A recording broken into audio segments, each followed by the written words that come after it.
are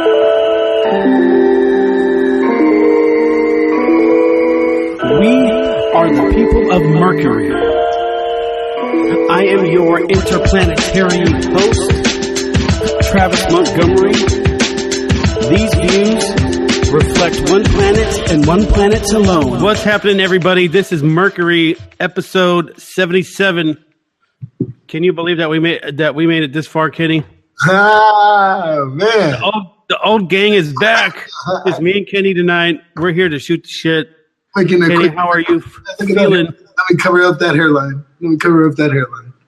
Ooh, I'm doing well. How about yourself? I'm doing good. Hey, I went gray. So, I went super duper gray. Still got a hairline, though. Look at mine. I don't know. It's going, ooh. Can I trade some of... That's a big M. I take some of my gray hair. Oh, yeah. I'd take a full head of like dark gray or gray hair than this line right now. I couldn't even grow. Anyways, it's great to talk to you. The old gang is back. I feel like this is a reunion of some sort. You've been busy. I've been busy. I've had different co-hosts come and go. But one thing is that stays true is that we just keep it moving. And I've made some good moves. I made some questionable moves along the way. But what can you do?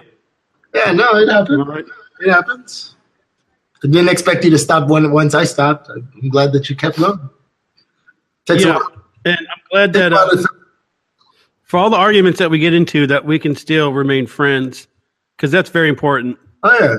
Well, and for the most part, like, we keep it pretty simple. So a couple of my family members are like, "Who is this guy?"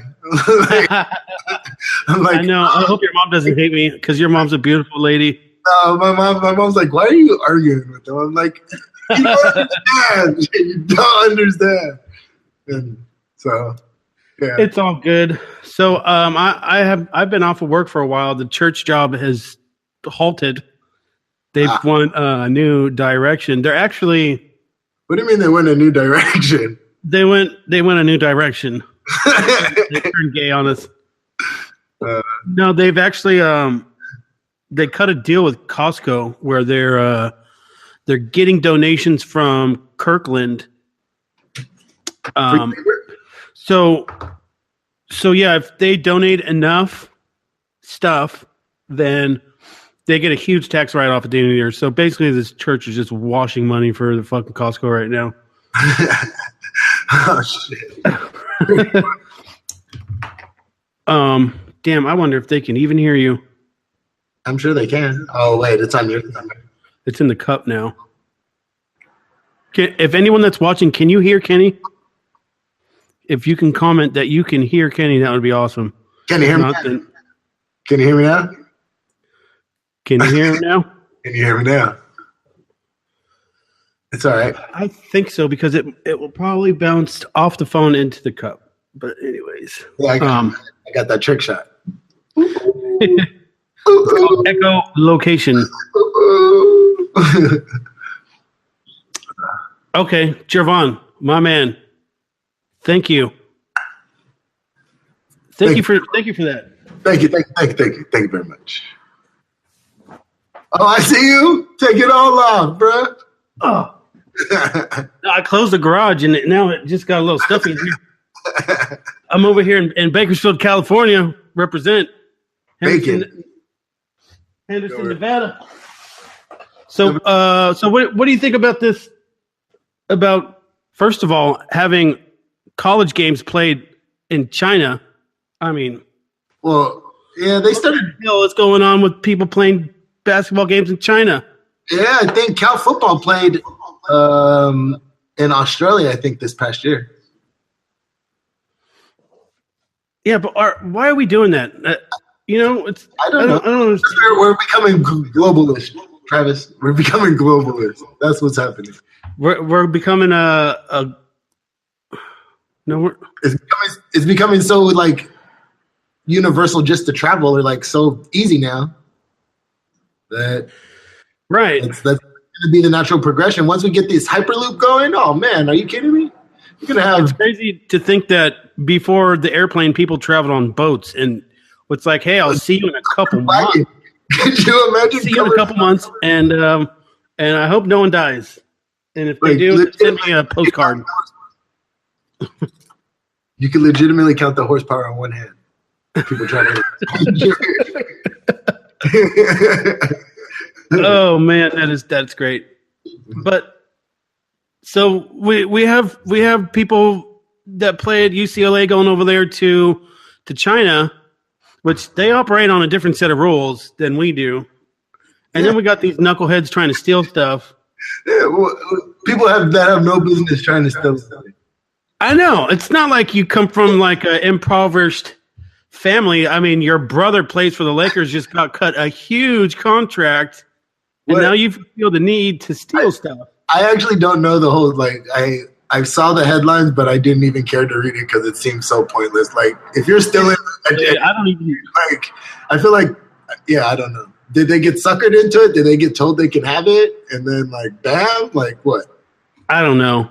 But basically, if anyone that ever goes to China, you better mind your P's and Q's because shit goes down. Any Asian country, like anywhere. That story when we were kids, when that kid went to Singapore and spray painted on all those cars. And what? You remember that? Yeah. And he got caned the fuck up.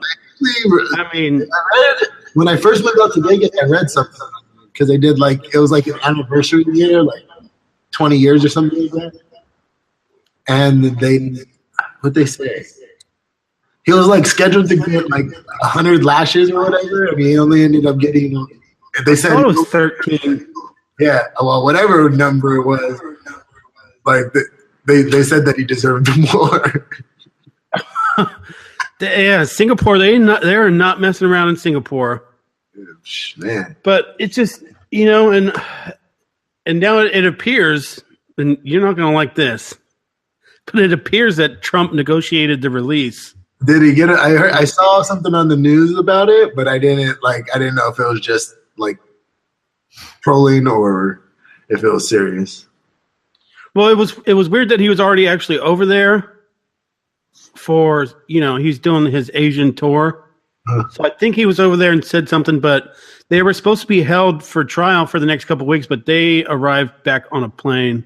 Oh, they got him. He got him released? Yeah, he got him released. I see Trump getting the criminals released. Look at you fighting for criminals.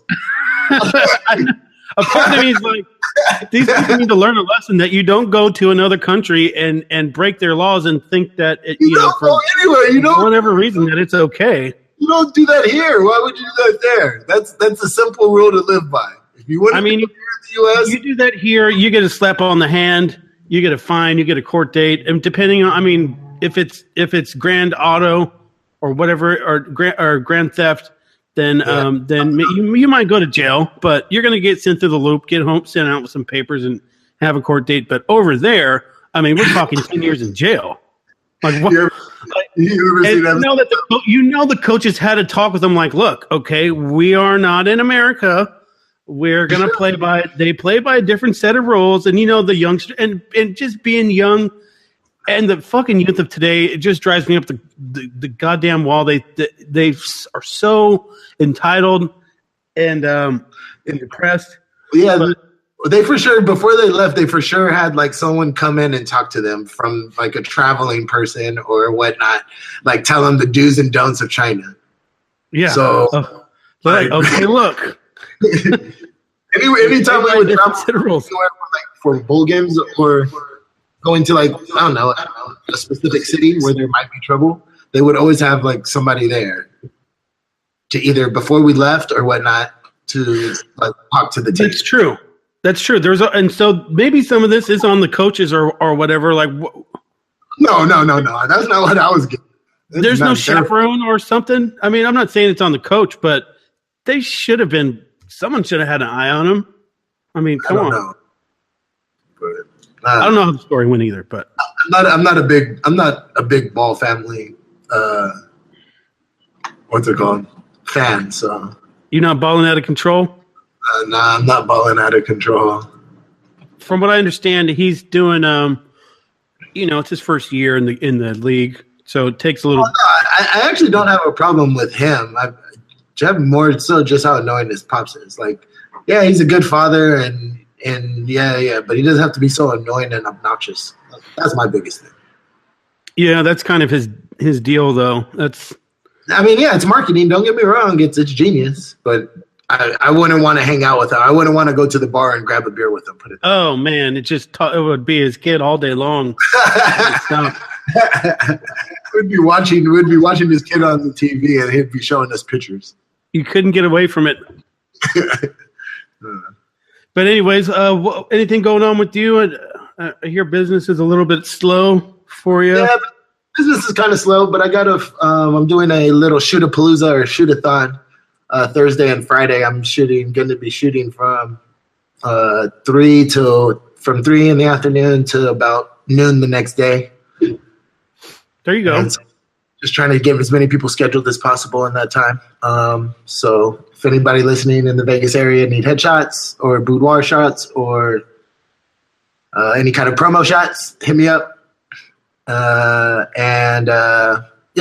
so that's Thursday and Friday. And then I actually just launched, or the company, Moist Day Club, just launched its yearly fundraiser.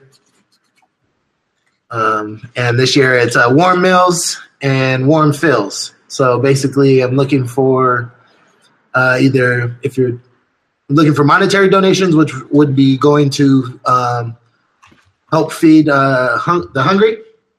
And then also clothing donations, new and old warm clothes, winter clothing. And then also hygiene product, new hygiene products. So toothbrushes, toothpaste, underarm deodorant, women's product. Where can we send? Can we send stuff?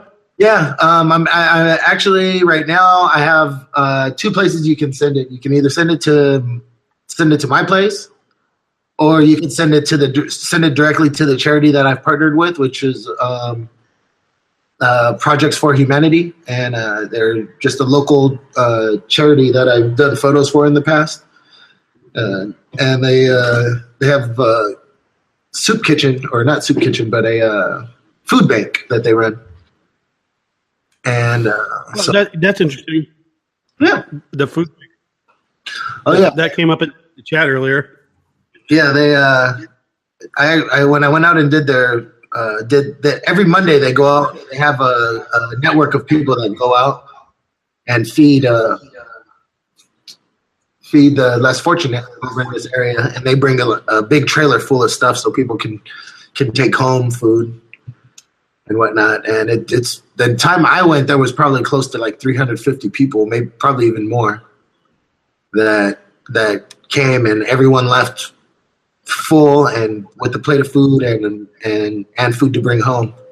So it was really impactful, and I've been meaning to get back to do more stuff with them throughout the year, but it's just been it's been a crazy year. So unfortunately, I haven't made it, but now I'm doing it right now. So that's cool, man.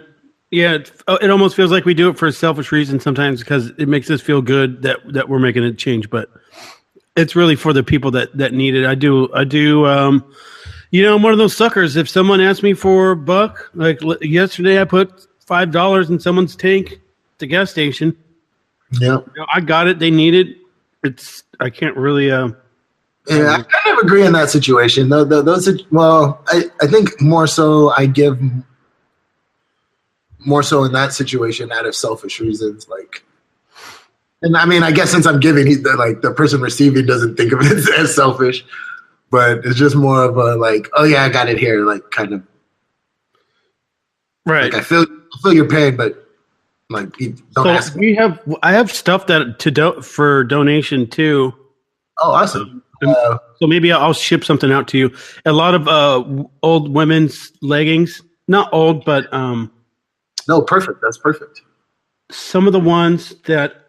Maybe they have like a small defect in them, like a hole or something that my wife sells. We have a ton of them now. I mean, no, yeah, that's perfect. Boxes behind me, I have women's clothes throughout my whole entire house. If you whatever you have, send it, and I'll even make you guys a sponsorship or shoot, or I don't know. This is a PG cast. Yeah, we'll talk about it later. Yeah, no problem. But man, that would be man. You just got me juiced. Because I'm really scared about the clothing part. I'm like, I don't know how people are like gonna get it. Like, well, we were either thinking about like a women's shelter, but if it's nonprofit, then it's something that would be good for us to do if it's nonprofit. Yeah. I mean, I can even get you guys a receipt for it, whatnot, for the business. Yeah, we would want a receipt. Yeah. I could do that. It's not a problem. I think you guys have to evaluate kind of what it's worth. Okay. Yeah. Perfect. We'll definitely set that up then, because we were looking to do that. Because we got. Yeah, they're a 501c3, so they have all their paperwork and whatnot. Well, right on, man. Going back into some other fun subjects. Colin Kaepernick got GQ Man of the Year. Hey. Ooh. I really want to know what you got to do to like get that. They're missing somebody. They're missing your boy, yo. Yeah. I don't know. It's definitely a GQ has definitely their finger on the pulse of the political climate right now, and I think that's the only. I mean, there's got to be some other people out there that could have deserved Man of the Year. Well, I mean, it also depends on what they're going for. Like, whether you agree with the statement or not, it was highly political, and I can't really think of an athlete doing it since Muhammad Ali. Now, I'm not saying he's Muhammad Ali, because he wasn't the greatest ever to give up his sport.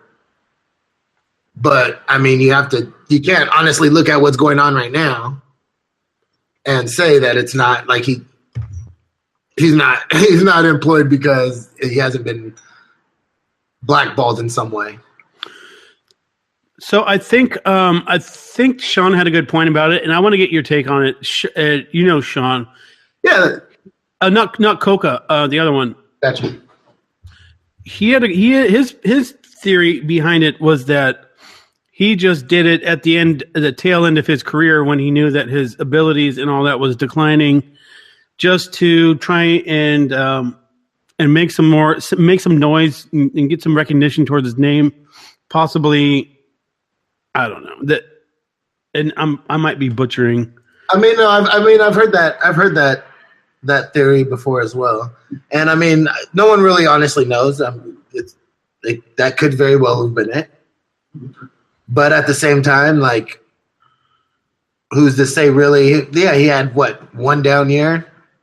The year that he was coming off of was a down year. That was after he lost his head coach. But it was a really down year. Yeah, it was a really down year, but he also lost his head coach and his offensive coordinator.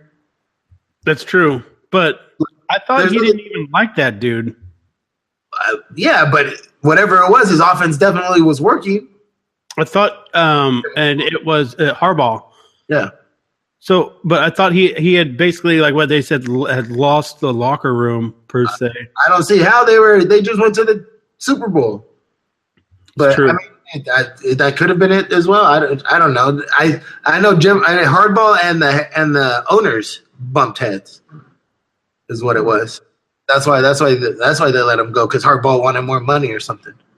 So how do you feel about it? You kind of know how I feel, and I'll give my little spiel on it. I don't know if you saw the post earlier today.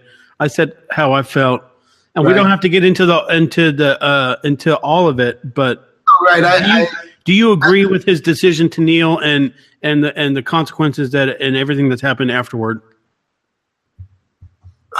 I mean, I don't really have a judgment on his decision to kneel. Like, that was his own stance. Like, you know what I mean? Like, he felt he saw something wrong and decided to do it. And from my understanding, it was because he recently took up another religion. I believe. I'm not entirely sure if that's correct, or started dating someone, his girlfriend. He started dating that extreme. Extreme. She's pretty extreme. Not extreme. Baltimore Ravens owner racist. Okay, how is that extreme? That's not extreme. That might be vulgar. Because your boyfriend just got hired by the company.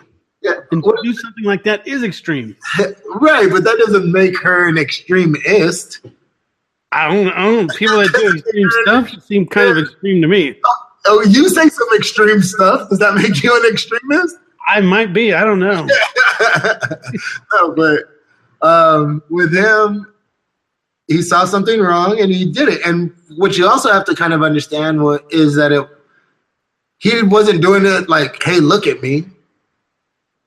Like he did it honestly. He was originally sitting on the bench. Yeah, I think he did something ahead of time and then it went unnoticed. Just sitting on the bench, and someone up in the telecast booth noticed, and then they went back and looked at film and they noticed that he had done it the 2 games before as well. And then they asked him, and he said what it was. Well, then, but what often doesn't get relayed is the fact that he was sitting on the bench before. The reason he started taking a knee was because he talked to a soldier, a veteran, that recommended him taking the knee. A veteran actually told him, look, man, I understand you're protesting, but is there something else? Could you take a knee instead of just sitting on the bench? Because just sitting down is kind of disrespectful. It feels disrespectful. And so Colin Kaepernick compromised and started taking a knee. So and that's what often doesn't get reported. But I posted a link a couple of weeks ago about it, maybe even a month or 2 ago about it. And I was shocked because I didn't even really know that story. But the guy was it showed interviews. It showed him and it showed the flashbacks of him and Kaepernick talking and pictures of him. And he was that's why he started to take a knee. Okay. And that is it's a popular theme. That's what's going on with Black Lives Matter and stuff like that. Kind of just going to tread lightly. And just say that I think that the people are misinformed about the reality of the situation and that the cops have a hard job. We've gone through this before. I think ad nauseum. We were starting right when we were starting Mercury's cast. It was we. If you go back and listen in the description of previous episodes, me and Kenny, we've really have dove into this subject, but it just seems like being a police officer is a thankless job, and it's probably the most undesirable job in the world, and it's the most thankless job. You're never rewarded for anything that you do right, and only the bad ones get noticed, and I think they kind of get a bad rap. I mean, I wouldn't want to. I don't know, and who's really qualified for that job? I mean, if we're going to be, who the hell has the qualifications to meet a job like that would actually want to do it? Well, yeah, it's kind of like that old saying from Mike Tyson, everyone has a strategy or game plan until you get hit in the mouth. Imagine what happens when a cop approaches a scene. He probably goes through his rundown. Okay, do this, do this, do this, do this, do this. And then shit breaks loose. And then it's well, shit, I'm just falling back on whatever's going to keep me alive. Now, what up, KO? One reason I'm not a cop is because I personally wouldn't want to be put in a situation where I have to be the judge, jury, and executioner of somebody. Right. And so, and each case needs a case-by-case analysis, and I hate the ones on both sides where either Black Lives Matter or Blue Lives Matter. You got to look at the evidence that we have. There's a couple egregious ones, like the dude being shot in the back as he's running away, clearly not fucking cool. And but there's other ones where they're kind of you're resisting the way that you are, and saying the stuff that you're saying, and it doesn't make it right that the cop's going to shoot. There's got to be other alternatives, but you have to know that you are putting your life in danger by doing this kind of stuff now. Well, yes. Even if it's right or wrong, you have to know that you're putting yourself in danger. Well, agreed, but I feel like also there's times where like cops do it intentionally. Like I mean, the Eric Gardner case was pretty bad too. Right, but I'm not even necessarily talking. I'm not even necessarily talking about that. But I mean, that's a great example. But like, what happens in any case where a cop goes and gets you and like has your arm behind their back and like they lift your arm up higher than it's supposed to be, and you have to resist a little bit because your arm doesn't go that far, and then they're stop resisting. You're like, bro, like I can't go any further. My arm doesn't go any further. That's not resisting. That's like my body saying stop. Yeah, and sometimes it's a natural instinct to be like, someone's trying to push you this way, where you're like, shit, I got to push back a little bit. That, you know, it's natural body anatomy and like physics that sometimes comes into play, and they're so aggressive, which I mean they kind of have to be, so they know people ain't messing around. But I don't know. I just feel like it's tricky. It's tricky for them. It is. If I was a cop, I would be applying as much pressure as I felt necessary. But right, you want to go home and see your family at the end of the night, and let's not pretend like there's police officers that get killed in the line of duty all the time. Well, right, but I have a solution to that. I mean, it might not be the easiest or the best. I have a feeling I know what you're going to say. When someone gets killed, whether it's cop or citizen, cops have the same response: shut the city down. I guarantee the murder rate would drop before you know it. Because with the city shut down, nobody's making any money. Simple as that. But they want to do hey, chill out. But they want to do that because it costs too much. No, I remember the dogs now. Yeah. Well, isn't that kind of what Black Lives Matter does when someone does that they don't agree with? They pretty much have the ability to shut a city down if they have enough of them. Why should it come to that? Why doesn't the cops do it why do they only do it when one of theirs gets shot? Why don't they do it when another citizen gets shot? Well, it's not like everywhere there's somebody dying every day, like getting killed with the gunshot. Even if they just did it with gunshots, I guarantee gunshots would go down. Yeah, but now you're punishing everyone else in the whole entire city. It's not about punishing everybody else. When a riot breaks out, that's when everybody else gets punished. You shut down the city, nobody's getting punished other than people can go to work. That's not what I meant about nobody's making money. I meant all the drug dealers and people out there hustling ain't making money. So, yeah, but what about small businesses and stuff like that rely on that? I get how long does a city usually stay shut down when a cop gets shot? 24 hours. Yeah, because they get that person right away. Same thing. I guarantee there will be somebody getting snitched out. Yep. Which is fair. I mean, it's fair that whoever kills a cop we need to find out who that is. And whoever kills anybody. So Chicago would never function ever again. There wouldn't be any killings in Chicago. there might be a killing a day, but then guess what? I think there have been like something so crazy amount of like 2,700 people that have been shot in Chicago alone already. Yeah, well, I mean, I've never been to Chicago, so I can't really comment on it in terms of knowing. Like, I went to Chicago, but I went to the white part. I'm just kidding. I went to Wrigley Field. No, it was a great time, but it was also like 10 years ago almost. Yeah. It was when I first met my wife when she was a flight attendant. Oh, damn. Yeah, it was a free trip. And actually, so I always fly standby with her because that's how it works when you know a flight attendant. Like, yeah, get that.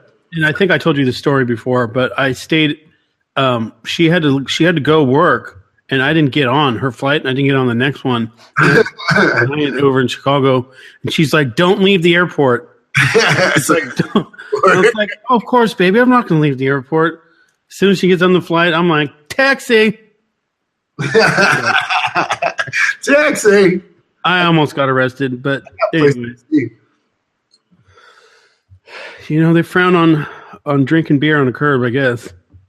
I'm not going to stay at the airport and spend $20 a beer, but anyways, I don't know that city is a scary look at in America right now. I don't know what the cause is. I'm not going to try and say that this or that is the cause or that there's a solution to it.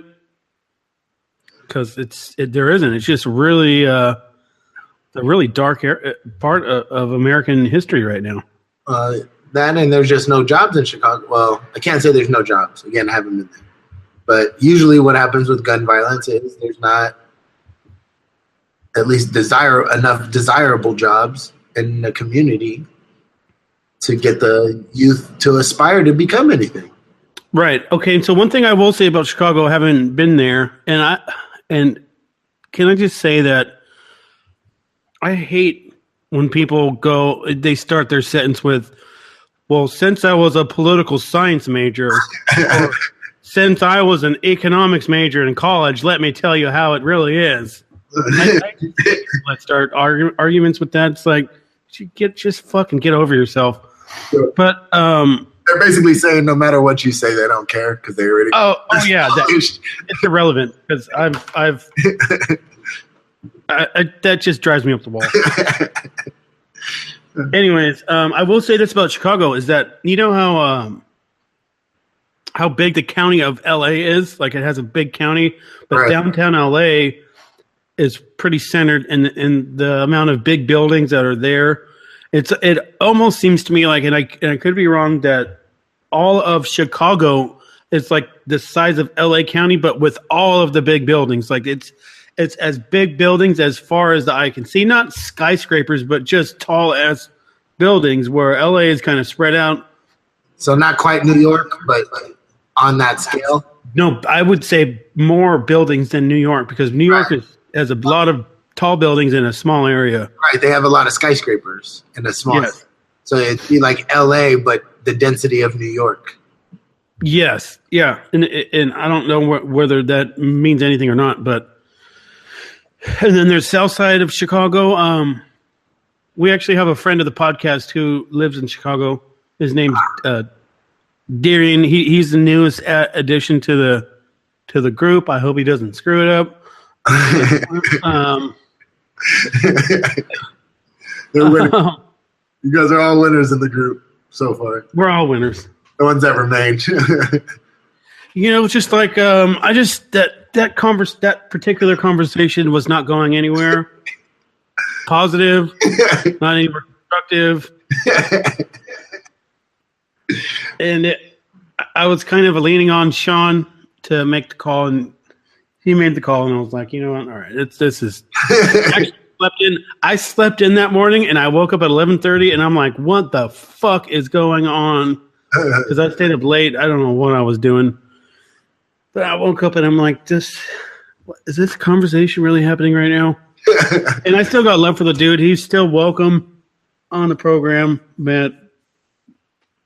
But yeah, I mean, he wasn't saying like. I mean, you're right. It wasn't headed in a great direction. Like there was no good direction that could end in. Yeah, but it's not like we're going to be like, okay, California. We all agree California should succeed. It just was going to be like, it was going to end at an awkward stance, and you know that's not. The group has always been like a really kind of playful place. You know, I feel like the chat has been playful. Right. For the most part. Right. Now, can we talk about hypotheticals though? Okay. The whole idea of California seceding, or like any state seceding, or or even there being like a hypothetical. I don't even know if it's a bad topic to talk on or taboo topic to talk on. But what did you just say right now? Well, tackle. I was talking too fast. My bad. I said taboo. I don't know. I don't even know if it's a taboo topic to taboo topic to tackle. There you go. Yeah, but like, gotta write that one down. Every so often, I like see people talk about Democrats or liberals don't want none of the conservatives or whatnot because they have all their guns, and I'm like, really? Like, could you even imagine like having to go to war with your next door neighbor, or like how does that even work? Like, if civil war was to break out here, could you honestly turn your gun on a fellow citizen just because governing politics says so? I think there are a lot of people that would. Well, yeah, I'm not doubting that there would be a lot of people, but like, what happens to the central Democrat or the central conservative, like John Kasich, for instance?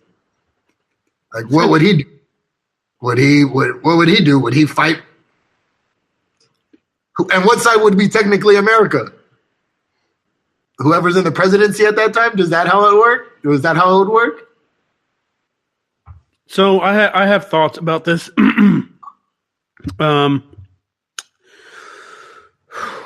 So if a civil war did break out, I think it would be between the right of the country. So it would be like whoever is not Antifa, and then whoever's on Antifa's side. So it'd be like Steve Bannon and over. It would be like white people versus everyone else. And then how the government fits into this, I don't really fucking know at all. That's what I'm saying. Like, how does that honestly even go down? Like, but that's what's scary to me. And like the whole Charlottesville thing, the amount of media attention that thing got, like, yes, we need to know that there's those kind of people out there. But even still, I mean, Charlottesville is brought up more than the Las Vegas shooting. Charlottesville is still, and that's another thing I want to talk to you about, being in Nevada, but we'll just bookmark that. Oh yeah, we can do that. It's yes, it's important to know that these people exist, but should it be the punchline of everything that is either conservative or Republican, in which I would like to say that I'm not a Republican, and I would say I'm kind of a conservative libertarian. But then again, these names these labels that we all have, like, I'm an anarcho-capitalist, I'm an I'm Antifa. Yeah, and like these labels are getting pretty dangerous. Well, I agree. But so I was a little bit worried about that stuff, but it seems like the Antifa crowd has kind of calmed down a little bit. They're not so coming out such guns a-blazing anymore. Well, I like that. I agree with that, but I don't ever think they were ever coming out guns a-blazing. No, they have a clear agenda for violence. They might have. No, I'm not saying that they're not violent or non-violent, or they don't believe in non-violence, but they're not using guns. For one, like, well, I mean, the Texas shooter, I've seen a lot of stuff on that guy that who might have been. He's not claiming Antifa. Even if he was clinically diagnosed crazy. Like, even if he was Antifa, it wasn't because he probably honestly like, if he was in his right mind, would think along those lines. I could be wrong, but then but again, there was nothing that said that he was a liberal or or anything along those lines. And if you really even think about it, like, I mean, I guess I don't know. I don't see how Antifa or socialism in general gets really placed upon liberals. Like, it's not really a liberal ideology. Right. There's a difference. A lot of people don't know that. Yeah. And so, like, it's just like, I don't know. To me, I can get down with classic liberalism. I can get down with that. I can't get down with the far left. Right. I don't think most people, and that's why, you know, our country doesn't usually elect far left people. But do you think Bernie's one of those far left people? No, I don't think so. I don't think, like, when I used to think far left, Bernie Sanders, the people that I would be afraid of coming to power in a socialist type manner would be somebody young, because somebody young would could potentially try to hold on to power as long as possible. Someone old like Bernie Sanders got. Well, Tatiana, I like your hair. Your hair looked good today, by the way. My hair? No, Tatiana. I'm looking at the Facebook feed. You can't see it. I'm sorry. Gotcha. Although you can pop in on if you wanted to on your. I'm not watching. Maybe you could. Anyways, go ahead. I'm sorry, but Bernie, and then to close out this whole question, and I almost asked it earlier in the group. Would Bernie beat Trump? Do you think? I don't think there would have been as many. What happened with Democrats or the Democratic side was the vote just didn't turn out. It wasn't that like Trump got a crazy amount more like voters than Romney and all them. People didn't show up. Like 12,000 people. I think the 12,000. I think it was like 12,000 people in Michigan alone didn't show up to vote, or there was like 12,000 less people that showed up to vote in Michigan democratically on the Democratic side than in 2016 than showed up in 2012. And what she won, she won, or she lost Michigan by what? Only a few thousand votes. So that's not to say that all the votes that didn't show up would have went to her, but you know. So with Bernie, I think they would have showed up because the excitement was there for him. There wasn't excitement there for Hillary. Do you think that the DNC burned? No pun intended. Burned Bernie. You know, I don't think. I don't know. Do I think that if I was in Bernie's shoes, would I feel slighted? Probably. More than likely. But as just as looking at it as like from the outside objectively, like Bernie never really raised money for the DNC up until like up until it started to become a race between him and Hillary. But most of his fundraisers were like his own, what's it called? Not CPAC, but his own political organization.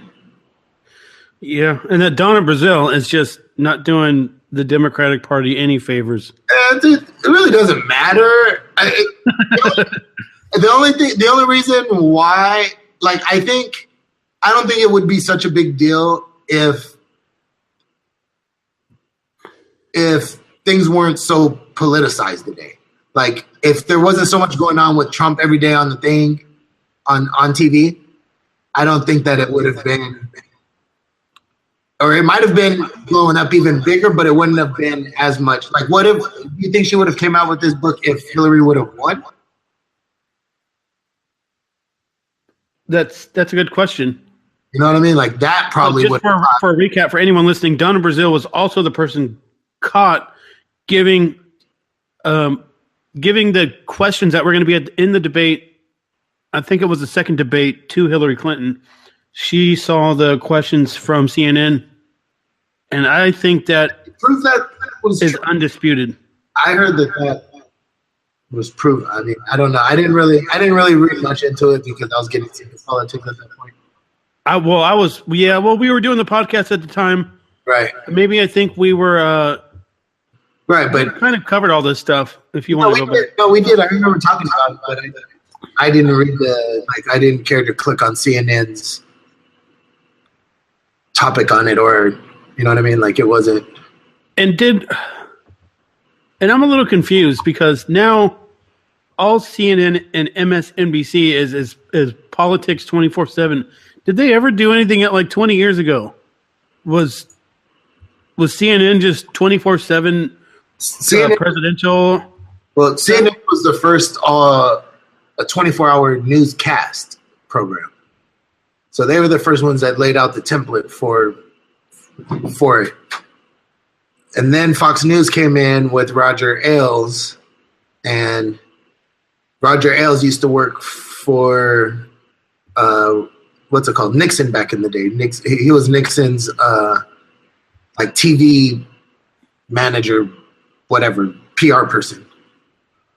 And then after he got involved with Nixon, he got into television and all that stuff, and then got the opportunity over at Fox. But what's going on with CNN right now? CNN and MSNBC, they've always been pretty politically polycentric. Polycentric. Yeah, polycentric, I guess. Whatever. I don't know. It sounds good. It sounded good though.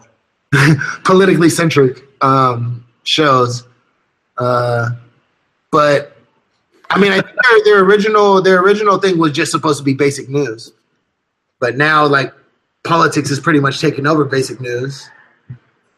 I just invited Sean Koga. Hey, invite that fool. I need to talk to him. No, it's because when people Facebook has this new thing. I don't know how long it's been there, but Facebook Live, it says anyone that joins, you want to add them to. Do you want to add their camera to the broadcast? I don't know how it's going to work if it does, but yeah. Well, either way, I found a combination where it's not flashing anymore, where the computer screen's not flashing. Yeah. But I'm like, wait, my top of my head's cut out. He probably doesn't want. He's probably doing something else, sitting there next to his wife or something. He sees that I'm on it, and you ain't gonna say nothing. Back to me on my screenplay, and I keep asking him. That would be good though to get the whole gang back. Those were some fun times. Yeah. Those were some good times. Travis blew your cover, Sean. I see you. Damn it. It's all good, man. No, I know. I'm just messing with him. I asked him. I told him when he has time in his free time, but he could at least give me a critique. I would any time of the day. I would want to talk with Sean. Yeah, no, I respect. Anyways, so Bernie Sanders has a hit out on Hillary Clinton now, and got an El Chapo hit, huh? You got that El Chapo hit. He's gonna suffocate her with a bowl of pudding. No, they got syrup up in Vermont. Okay. Maple trees. But yeah, this, the whole Donna Brazil thing I thought was interesting. Yeah, I don't know. It's something different, I guess. Talk about that. What was the bookmark thing? The Las Vegas shooting. Since you're there, I think we are running 45 minutes right now, maybe. Yeah, we're right around. Can anyone on the live stream say how long we've been live for? That would help me out a little bit because I can not tell. Mercury. So the Vegas shooting. Okay, just quick, simple question. Huh? Do you think the story that we are given is actually what happened, or is there more to the story, in your opinion? I think there's more to the story, but I think the general storyline is correct. He acted alone? Yeah, I don't believe that. And again, I haven't seen anything more than anybody else. So, I know. I'm just trying to. I don't. Hold on. You do live in Nevada, so that gives you like some. Okay, I'll say this. Have. I don't believe there was any shooter street level. I don't believe that there was any other shooters in any other hotel. Have they been talking about making policy because of this shooting? I think immediately after the shooting, they started trying to do like bag checks at the hotels, but I think they kind of realized how logistically impossible that is. Yeah, a lot of people were saying they're going to put in metal detectors and. Well, metal detectors that's even like what that don't make no sense. I guess they could do it right at registration when you're waiting, like right before you go, when you're waiting to go up to a window. I guess that very last spot could be a metal detector. But that wouldn't have stopped this dude. This dude was given like the VIP elevator, exclusive elevators where he was like able to bring his stuff up. Really? And what's it called? And he was there for like a week beforehand. He could have brought up one bag at a time. Yeah. Especially not raise kind of suspicion. Being that old. I don't, you know what? I mean, I'm kind of like, I don't think he acted alone. I think something else is there. I'm not sure what. Okay. And we've all kind of just forgotten about it. When you say acted alone, do you think somebody else was there shooting, or do you think somebody else helped them plan it? Because that's two totally different things. I think somebody could have possibly, if someone didn't help him plan it, somebody else knew. I'm not saying he's just a fall guy. No, I mean that's. I don't know. I mean, we can speculate all we want. We don't know, but logically, to me, I don't know, to do all that and then to kill yourself, and it just does not seem like somebody that old and that whatever can pull that off by himself. I would agree. The further we get away from the incident, the whole killing himself part, like I don't really understand that part. Like that part to me is kind of weird. But at the same time, is like you probably want to go to jail. Like I don't know. And no clear motive. Gambling debts. I mean, come on. Or he's pissed off at the world because he lost his fortune gambling. When I mean, by all accounts, he still had money. He had enough money to buy the goddamn guns. But I don't think. Maybe he was just tired of living. Like he had done everything he wanted to do. So the last thing he wanted to do, kill 50 people, go out in a blaze of glory. I wouldn't call that a blaze of glory, sir. You know what I mean, anybody who goes out in a blaze of glory isn't necessarily a blaze of glory. Yeah, I guess that's that's a term that we need to just omit from the English language. Yeah, probably. But, I mean, I guess that could also go back to our fascination with guns, cowboys and Indians. Bang, bang, bang, pew, pew, pew. It's true. Blazing saddles and a blaze of glory. So yeah, and then the more shootings that there are, the more that we're just going to forget about this one. Yep. Well, yeah, we got to also put in context what all has gone down since then. So we had the most recent one was Texas, and then there was Florida. No, New York. I think there was the New York truck massacre, and then there was another shooting. It's like there's an event every single fucking week now.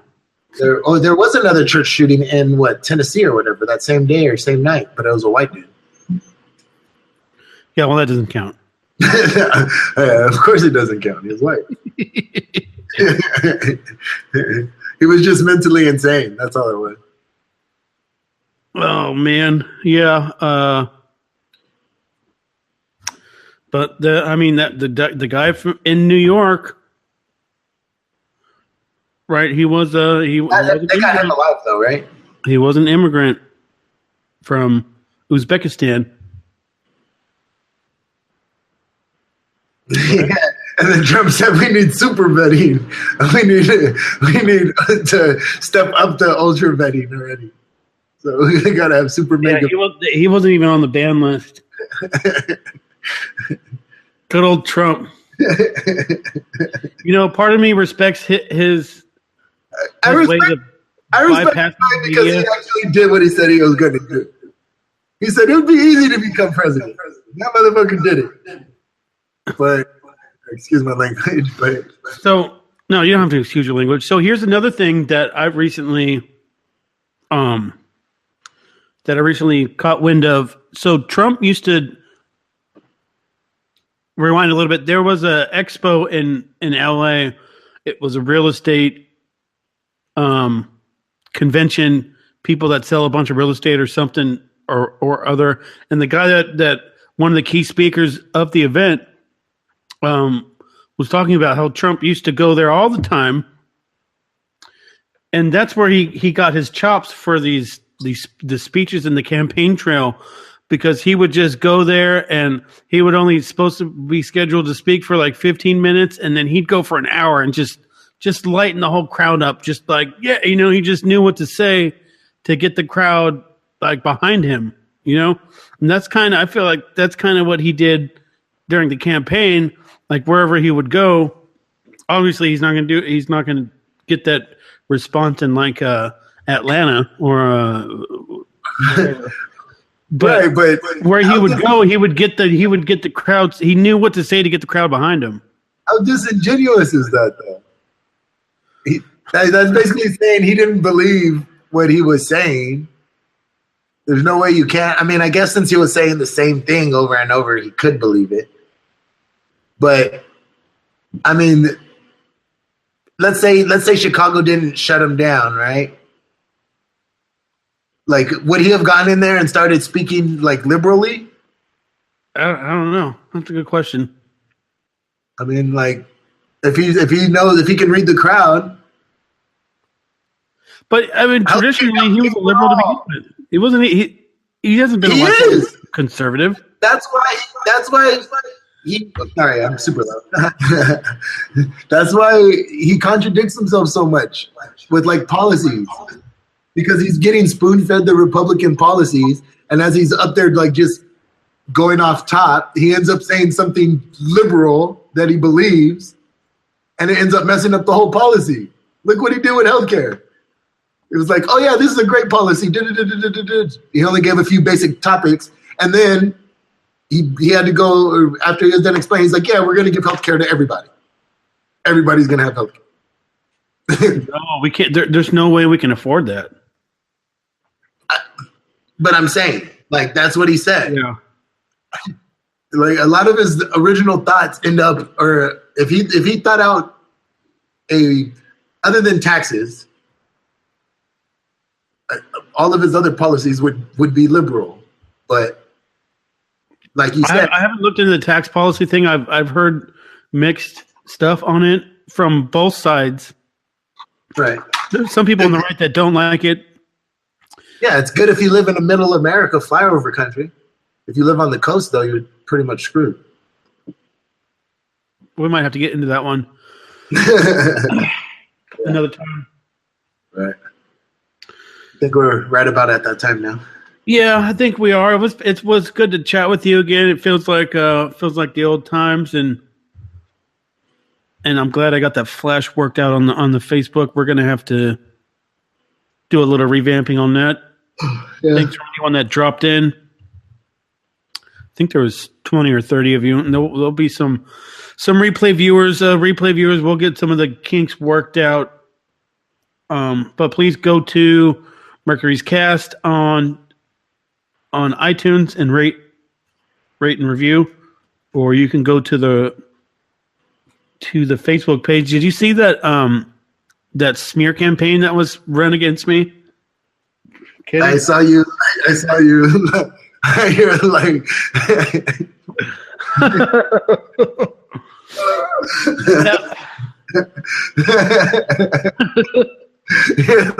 it ended up being a good thing. My star rating all the way down. I don't know what to do. Yeah, that was great. Yeah, somebody I don't know. Somebody didn't want to take me seriously, and then I made them take me seriously on a Facebook thread, which probably wasn't the thing to do. And then she got all her friends to go to the podcast page and rate a 1 or a 0. I think it's the 1 is the lowest you can go. Yeah, she got the beehive on you, huh? Yeah, but in turn, I was like, look, guys, I have a smear campaign run against me. I finally need you guys to go over to this page and click 5 stars. Please, and in turn, I got so many reviews. That's a good one. Anyways, it was great to talk to you. Moist Day Club, go check them out. Yeah. The donation. How could we? What's up, Brandon? How could we get more word out about your? If you guys could just share I'll share the flyer to the Mercury page, and then you guys can just share it and spread the word. Really, spreading the word is free, so just doesn't require anything but maybe 30 seconds of your time. Right on, man. I can't say that I'm surprised that you're doing that because you always got the right intentions and a good, clean heart and all that. Thank you. Appreciate it. Anyways, let's do it again soon. I know that it's been on kind of a break.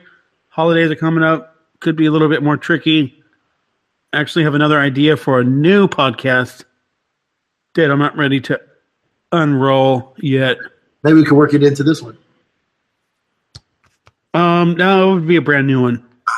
I'll let you know about it. 76 was a good number. 77. Oh, 77, my bad. No, I think this one would be either for like what we did tonight, or if I get like a good interview. Like I've gotten a couple of pretty, I'd say, higher caliber. I mean, higher than me. Oh, dang. Yeah. I mean, no offense. But I mean, you haven't had a viral video with the 100 with a million views on it. I'm sorry. Man, who are you? Not yet, at least. Yeah, that's true. Am I right or am I right? You're right.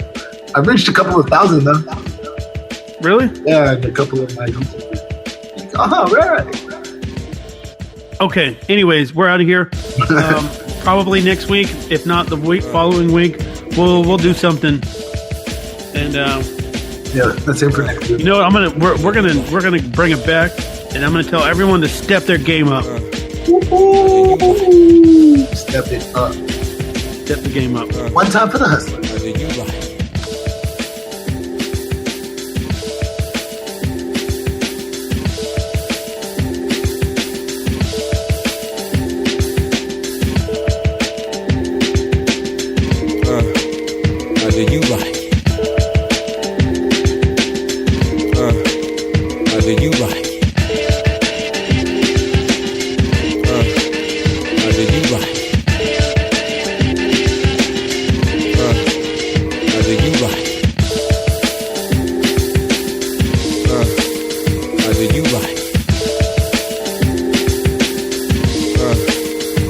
You right.